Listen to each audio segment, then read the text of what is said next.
Oh my god, it's 7.37. And what's in store? Since patch 7.36 affected basically every hero in the game, it's no surprise that 7.37 is mostly focused on getting the playing field leveled again. A bunch of heroes are getting new innates and facets. Oh god, and there's even a rework of Medusa. 7.37 also includes more informative tooltips, which should give you a better moment-to-moment understanding of all the variables that go into murdering someone in a forest. Check out the patch notes here. Alright, so what have they done? Uh, General changes. An area of effect icon has been added to all tooltip values that are affected by Bloodstone and other AoE increases. Okay. Mine's map area loses a bit of regen. The wells lose a bit of mana regen. Okay, so they're nerfing the lose your lane and then recover in jungle thing slightly. Starting from his second death, Roshan now always drops Roshan's banner. Okay. Starting from his third death, now drops Refresher Shard and Cheese during daytime, or Ag's Blessing during night. Okay. So it used to be Cheese on second death, right? Something like that. Anyway, teleport time to Roshan's outpost decreased 6 to 4 seconds. Wow. Okay, so they want to make Rosh much more of the emphasis of the game here, especially because the banner is coming up. So it should be, win a fight, go Rosh, go high ground. Teleport classification. The following are considered a teleport. TP Scroll, Bots, Bots 2, Twin Gates, Shen Divine Favor, Aya Relocate, Coddle, Recall, Lone Druid, Spirit Bear Return, Nature's Prophet Teleportation, TA Psionic Projection, Tinker, Keen Conveyance, Underlord Fiend's Gate, Visage Summon Familiars Recall. Okay, maybe there's a new mechanic having to do with teleport. Breakability update. The breakability rules of facets, innates, and abilities have been updated. Breakable Yes has been added to all abilities that are partially or fully disabled by break. All abilities that are partially disabled by break have an alt tooltip line detailing break interactions. The following are now fully disabled by break. Okay, I'm not going to read that. You guys can read that if it looks interesting to you. So like, we'll just take an example. So Clockwork's passive armor power, right? Where he gets bonus damage per armor, which I always forget that he even has. That gets turned off. What's another one? Slardar Seaborn Sentinel gets turned off. Spends bonus damage on stunned things, gets turned off. So now passives are hit by break. So break gets a lot better as well. Oh yeah, Grimstroke Ink Trail. That's a bit weird. Following now partially disabled by break. Okay, this is very confusing.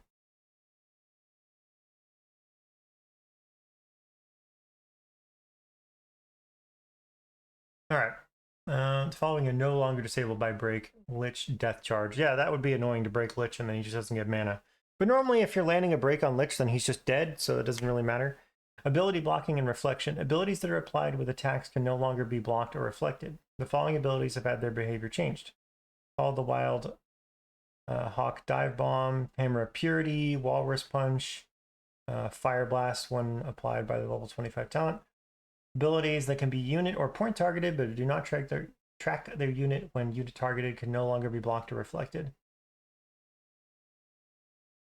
No longer be blocked or reflected. Earth Spike and Burrow Strike. So because they're ground targeted and person targeted, they don't get reflected. So they're simplifying that because you used to be able to like kind of get around that by ground targeting, but now you just can't.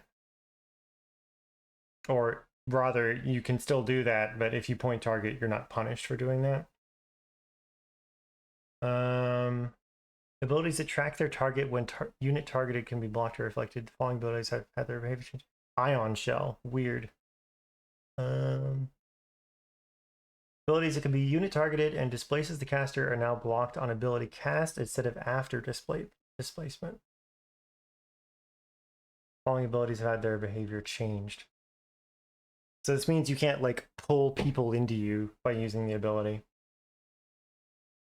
Okay, wow, there's a lot here.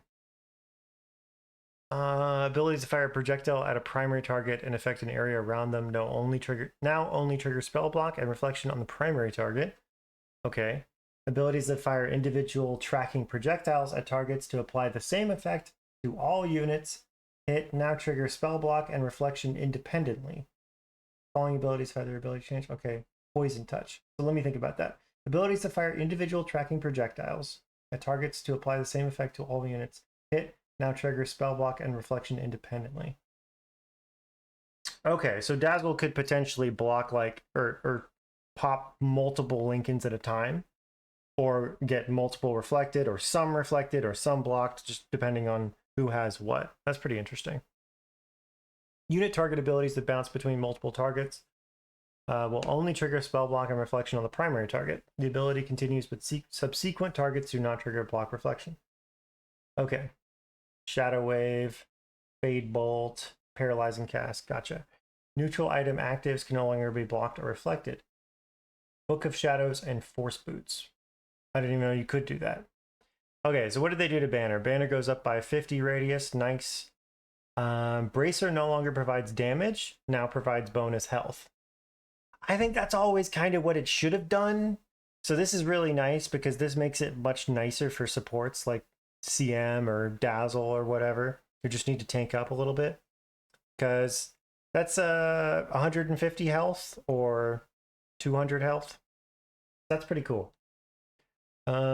Bloodstone got spell lifesteal reduced. Blood pack spell lifesteal multiplier increased to 4. So it's less all the time, but then when you hit this, it's more. Okay, cool. But the duration goes down, so you really need to like time this a little bit better. Soul Rend bonus damage on silenced targets decreased from 50 to 25. Okay. So that's a really big change to like Broodmother or any summons unit. That's like halving the damage of this item for them, so that's a huge deal. Crimson Guard cooldown went up, but the duration didn't go up. So now it has a 5-second downtime. Guard additional damage block based on caster's max health decreased. It also got nerfed a little bit. Spell lifesteal on Dagon scales now. So that's cool. Eternal Shroud. How many stacks could this get? 6. So you're losing 0.5. So you're losing what? 3 magic resistance overall. Does that sound right? Yeah. Because 6 divided by 2. Yeah. Okay. Projectile speed on E-Blade went up. Guardian Greaves cooldown went up. That sucks. Okay. Heart got nerfed by a little bit of regen. Slow resistance went up on Heaven's Halberd. And mana cost went down. So this is going to be a lot better on like position 4s with low mana pools. You know, that's pretty cool. Just because it's that mana cost being 100 is kind of rough. Lotus Orb duration went down. I mean, that makes sense. That lasted a really long time. Mantis Style. Duration goes down by 2 seconds. I'm sure that matters to people that play a lot of Illusion Heroes. That doesn't mean too much to me. I mean, obviously that's like a little bit less split pushing or farming you can do. Revi's health bonus goes up. Type of Insight loses 2 seconds on that. And the aura went down by 2%. So that's a pretty sizable nerf. That's a 20% nerf, right? It's not even like that good to begin with, but at least the active's untouched. Okay, Solar Cross recipe got cheaper. Cool.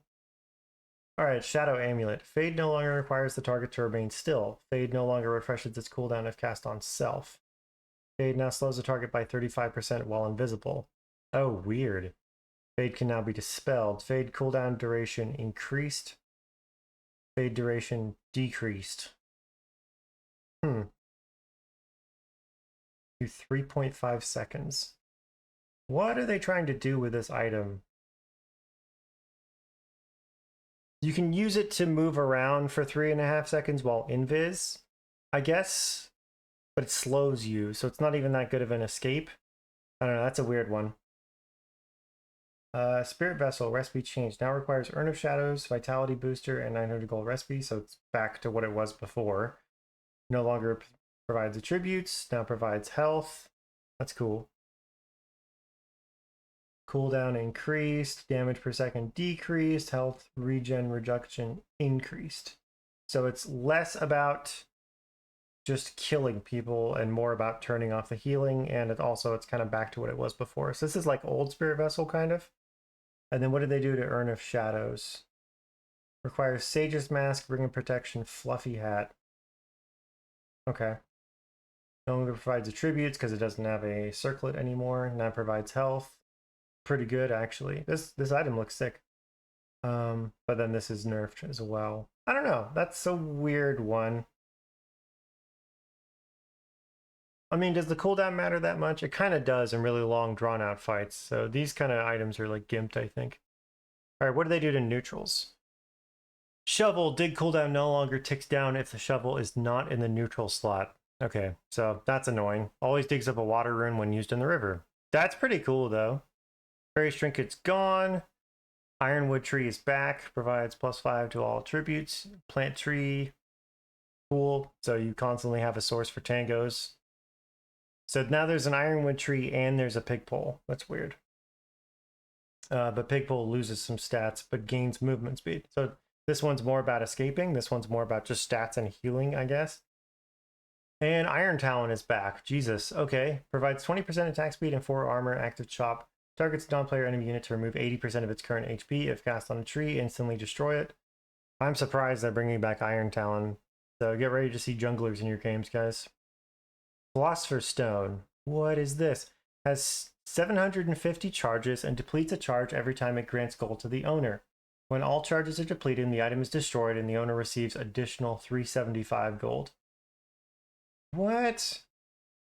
That is so weird. So it's 1,125 gold overall. That's so weird.